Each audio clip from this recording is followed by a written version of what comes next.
Hi, this is Isaac for Pop Scoop, and I'm talking to the very talented young singer-songwriter Ali Isabella. So your musical style, is that something you could sort of describe what that's like to us? Pop, Yeah, country, or a mixture of thereof? I'm sure. Well, when I first started kind of writing my own songs and singing, I was more like pop country. That was like where I was comfortable. But Hmm. now, like over the past couple of years, like I've kind of now I'm starting to kind of mix together a whole lot of different genres. Like I really like jazz. Like I grew up listening to Frank Sinatra with my dad, Okay. so he's like one of my influences. And I also love like rock and I love soul. I love like Joss Stone. She's like one of my favorite people to listen to, Yeah. and pop country too. But I kind of I like to take those genres and mix them together to create like my own sound. Yeah, to create your own sound. And I Mhm. guess, I mean, you had that country label sort of put on you at the beginning because your debut single was New York City Country Girl. Yes. Yeah. And that, of course, I mean, to say again, I know you know, but it was number 14 in the Billboard Hot 100 single charts, and number one for 4 weeks on the Country Hot Singles. So you did really, really well out of the box. Yeah, it was crazy. I didn't expect it to like do that well. It was just like a fun song I wrote with my friend Anton Mullen, and it's just like crazy to see how many people like kind of caught on to it. It was fun. Well, yeah, I think it's so unique that you're kind of combining NYC and country that I think it hit something there where people thought, well, that's impossible. How can you be a country girl and a New York City girl? So, but of course, you said that your musical style includes a lot of different things and has developed. Mhm. Do you feel? I mean, your first album was "Say You'll Be Mine," and do you feel on newer singles like your latest one is uh, "Taking My Own Sweet Time"? Yes. Do you feel your style is moving, away from country? Well, the thing about country music that I love so much is the storytelling aspect behind the songs. So I think, through my career, I'm always going to have a little bit of country just because Hmm. I love the way that the songs are written in that genre. So I kind of take that from that genre. But now I'd say my style is getting a little more bluesy now. So it's Okay. like it's interesting.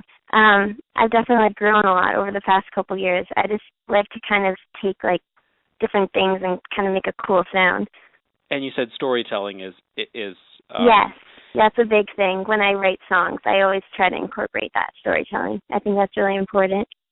and a great way of connecting with fans too. In that way, that you're telling stories that are your own, but they can connect with a lot of different people if they're about Yeah, love and definitely.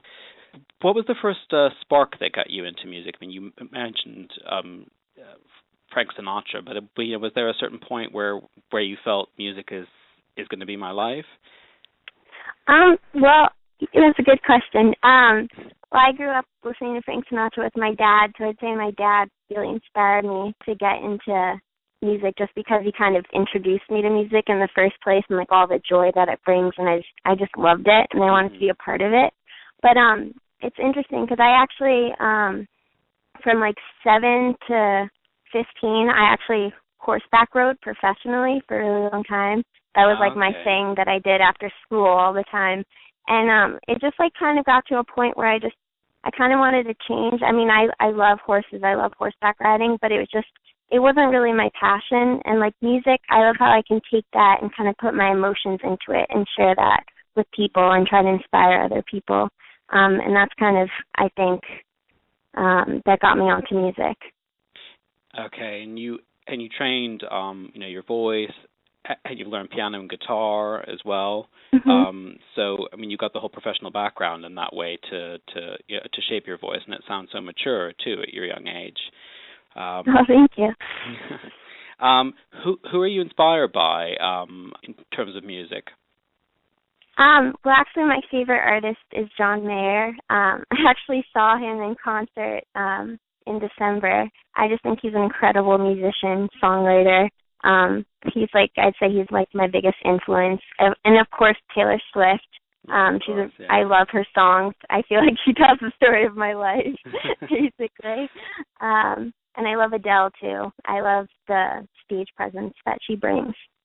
Yeah, and those are great influences. And would they be the kind of people that you'd love to collaborate with if you could sort of choose? Yes, anyone? definitely those three. Yeah. What sorts of songs do you think you might compose with them? Yeah, I think if I sat down and wrote a song with them, I think we could come up with something pretty cool. And about songwriting, how do you start out? Is it a mood that comes first, or lyrics, or a tune? Well, usually it'll start off as a melody that I just keep humming around my house or wherever I am, just kind of repeating over and over again in my head. Mm-hmm. And then what I do throughout the day is I kind of I have a journal where I jot down things that I experience throughout the day, on a daily basis. And once I have a melody, when I come up with a melody, I go down to my journal and I kind of see what matches the melody, and that's kind of how it starts for me, the process. Oh, that's neat. So you're sort of joining the melody and the lyrics, and they don't necessarily come at the same time, but you're seeing what fits. Yeah, I do it a little backwards because, a lot of people that I write with, usually they'll sit down at the piano and start trying to come up with something, where I kind of come up with something in my head and then I have to match it to an instrument. Oh, that's neat. And you were the youngest performer to ever appear on stage at Wembley, and you opened for Reba McEntire and Lone Star, is that right? How was that? Yes. How was that? That was crazy. Honestly, I just remember getting on and off the stage, everything in between is such a blur. All I could remember is that I was so nervous, but it's funny because once I got up, on the stage, I was oh my God, there's so many people, this is crazy. Yeah, I actually really couldn't see. Yeah, I actually couldn't see anyone besides the front row because the lights are so bright. So I was this makes it a little easier. Yeah, that's better. Do you have nerves before most shows still, or is that something that you're getting used to? After Wembley, I haven't gotten stage fright since Wembley. Oh, that's good. It burnt it out of you. Yeah, well, I think when I start playing arenas, I think it's going to probably come back a little bit, but that's kind of expected because I haven't done a big arena in a long time. But I usually don't. When I do before I get on stage, I usually do jumping jacks, or I'll go for a run before I go and perform. It just kind of gets all that nervous energy out for me. Oh, that's nice. Well, yeah, so you have that routine that you can do right beforehand. Yeah. Mm-hmm. And then last summer you joined both the Camplified and Cirque Musica tours in the U.S. Is that right? Yeah, sure. Well, the Cirque Musica tour, I did that for most of June, and that was a tour that combined circus acts and a symphony orchestra, and my role in the show was to sing 2 songs that Debbie Gibson wrote. And it was cool because while I was singing the songs, I had aerialists above me, and I had people doing stunts in the background. It was really awesome and a really unique experience. It was really fun. And then the Camplified tour, I love that tour because we went around to day camps and sleepaway camps, and it was fun because before I performed for the kids at these camps, I got to interact with them and I'd take part in their camp activities. So it was cool because I really got to know them before I performed, and I think that's something, that's really special, is to be able to connect with your fans and get to know them. Yeah, and is that something? You're an activist for the Creative Vision Foundation too. Is that something that you feel is connected to inspire young people to create themselves? Yes, no, definitely. Creative Visions is a foundation that means a lot to me, and what they do is they kind of help people use media and the arts to create change in the world. And it was when kids hear the story of Dan Eldon and his background, it's really inspiring to them. And Dan is a big inspiration to me, and so I just love sharing that story with them. Yeah, it's a great thing to be involved with to inspire people that way. And you are also in the songwriting team for a musical. Is that right? Yes, I'm writing songs for a musical over in England at the moment. Is that something you can tell us a tiny bit more about, or is it Yeah, still a bit hush-hush? I can tell you a little bit. I can tell you that much. I can tell you a little bit. It's a musical about Marilyn Monroe's life, and it's interesting because I've never really written songs for a musical, so this is like a new experience. But I love it because I feel like it's like making me grow as an artist, which I love. Yeah, so another skill in terms of songwriting. You have to do something differently that way. Oh, that's neat. And so in 2014, what do you have coming up? Are you on an album at the minute that you're working on? Yes, I'm working on my second album. Right now I'm just getting the songs together, and then I'm going to take them to the studio with my band. We're going to record them and lay them down. So I'm really excited for that because I haven't released an album in 2 years. Yeah. And this second one, I love all the songs that I have because they're really different from the first one, but in a really good way. They definitely show my growth over the past 2 years, so I'm excited to share that with people. Oh, it'd be exciting. And are you, is there something that you can tell us about a song more than the other? Yeah, I can tell you one song just because I've played it a lot at my shows. One of the songs that's going to be on there is called Remind My Heart, and I'd say it's my favorite song I've written to date. I wrote that with Ryan Tyndall and Marty Dotson in Nashville, and it's a really beautiful love song, and it just tells a story, and I just love that about that. And I can't wait to share that. That track is going to be really cool. Oh, it sounds great. Okay, well, that's our main sort of music questions for you. Are you happy maybe to do some quick fire questions? Yeah, definitely. Okay. What's your favorite color? Pink, definitely. Nice. And your favorite animal? My favorite animal, that's a hard one. I don't know. Can I have two? Yes, of course. Yes, you can have two. Okay, a panda and a horse. Panda and a horse. That's a nice combo. Do you support a team or a certain sports star?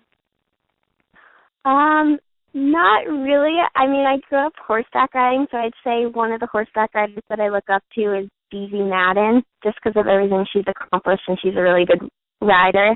But I don't really have a specific, like, football or baseball team that I like. I guess because I'm from New York, I would say the Yankees is my favorite baseball team. And your favorite food or meal? My favorite food, that's just kind of bad. I'd say ice cream. I love ice cream. That's not really like healthy though. No, that's good. It's a food group. It's definitely a food group. Favorite film of all time? I know it's a hard one. Favorite film? Oh gosh. I'd say I really like A Walk to Remember. I love that movie. Okay. Yeah. And the first album you ever bought, with your own money when you were younger? Oh, it was one of the Britney Spears albums. I forget which one, but it was one of those. I was like obsessed with her music when I was younger. Good, nice. Is that still something that you hear today, or do you still listen? I still listen to Britney Spears. I think she's awesome. And then songs that you have on constant repeat at the moment? Songs on repeat. One of the songs I have on repeat is I'm Gonna Find Another You by John Mayer. And another one, let's see. Hey, probably Bubbly by Colby Calais. I just love her music too. She's also one of my influences. Oh, that's neat. And your essential can't live without gadget? My phone. Phone. Yes, that's a common one. And your favorite journey? Well, for my 16th birthday, I went to Atlantis in the Bahamas, so I'd say that's probably my favorite trip. Wow, yes. Well, that's a good one. And then finally, a life motto or favorite saying that you have? I love the motto, live, laugh, love. I think that's important to do in life, just live, laugh, and love. Oh, that's perfect. And you can hear that in your music, too, so that's a great way to end. Okay, well, thank you so much for talking to us, Allie. Yeah, thank you so much for the interview.